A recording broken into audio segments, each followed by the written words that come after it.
When I was 39 weeks pregnant, I went in to have a routine growth scan, and I was seen by one of the consultant's team members, not my usual consultant. The sonographer was different to the previous one, so I just had a feeling that day after the scan. I went in to see the consultant, and she just turned around and said, "Yep." She looked at the note, said, "Yeah, I'm not happy. Don't think the baby's growing enough, so you need to go to the hospital now to be induced." That was it. I said, "Oh, what you mean right now?" What, after this? She's like, "Yes." I was like, "Oh well." So I asked a question. I said, "Look, would it be possible just to have a second opinion, because it was a different lady who did the scan today, so maybe the scan might be a bit different." She was really abrupt with me. I don't know if I felt like maybe she thought that I was insinuating they wasn't doing their job, which I wasn't at all. I was just asking the question. So she was really dismissive of that, said that wasn't possible, and just was like, "Well, are you going to be induced or not?" I said, "Well, I'm not sure. I want to go home, just talk to my husband, just check." And at that point, I really remember this, even though it was sort of 6.5 years ago. She said, "Well, if your baby dies, then that's your fault if you don't go along with induction." I was just so shocked. I didn't really know what to say. I was so taken aback. And at that point, I just thought there wasn't effective communication, because I just found her really rude.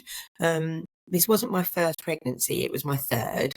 I had gone to lots of antenatal classes.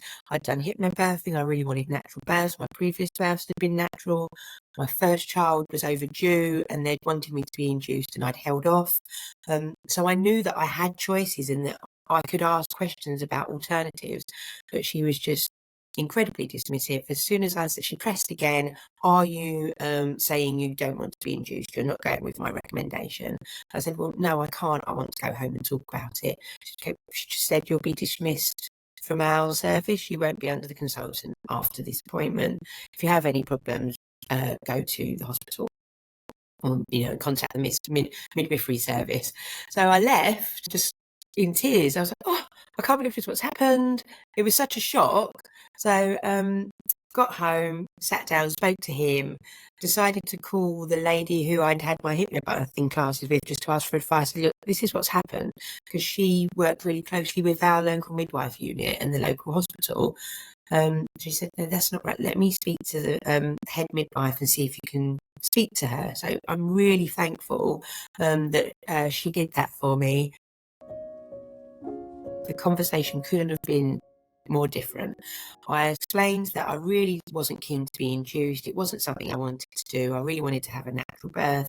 And was there any other alternatives? What could I do? She explained that I could have another scan. She said, "Let's do another scan." She said, "Also, let's put you on the monitors for an hour or so, just make sure baby's movements are okay." So we did that. Had the scan. She looked at my records, explained that she could see baby was growing, but baby was on the small side. Explained what that could mean, and the risks associated with that. She did give me options. She said, "Look, you can come in every day to be monitored," because by I'm 39 weeks, I only had a week to go.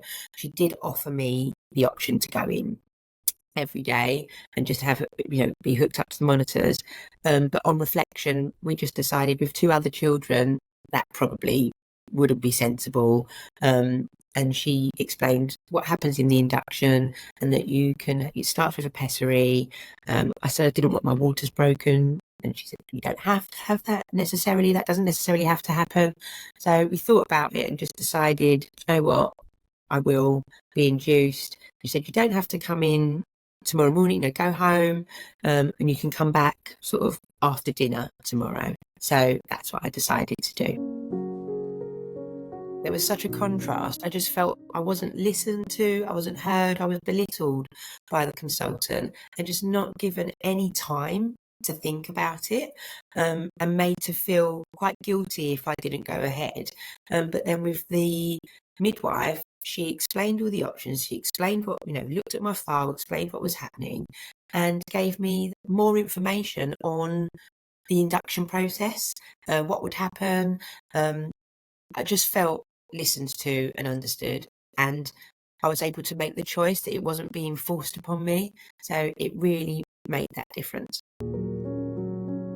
I think with the benefit of hindsight, if I could go back into that room with the consultant again, I would be more confident in my own judgment, my own intuition, and knowing that I am allowed to ask questions, I am allowed to ask for time, and I absolutely don't believe that it's correct that I can be discharged from their service if I ask just for a bit of time and to have another conversation to get a bit more information. I think I would probably have stood up for myself a bit more.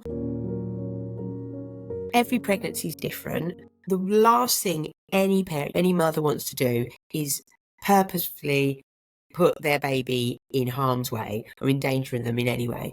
And I was a bit older this time round. I was considered just borderline geriatric. It was almost a geriatric pregnancy. So I had that had been, that they'd spoken about. When I'd had my first two children, they were both small babies. I think I just have small babies.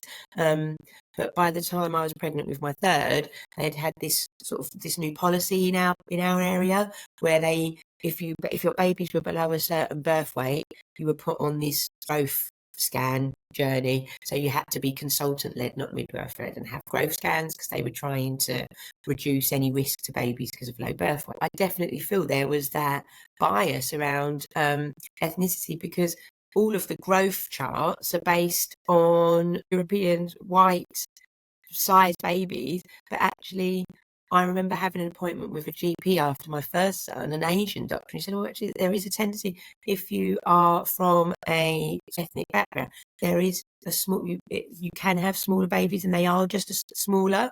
So having guidelines that aren't applicable to me because I'm mixed race. So well, maybe it's just because of my Jamaican heritage that my babies are small. These are guidelines, and you should maybe look a bit outside that and go, well, actually, you had two perfectly healthy pregnancies and births, and both of those babies were 6 and a bit pounds, and now this baby's 6 and a bit pounds."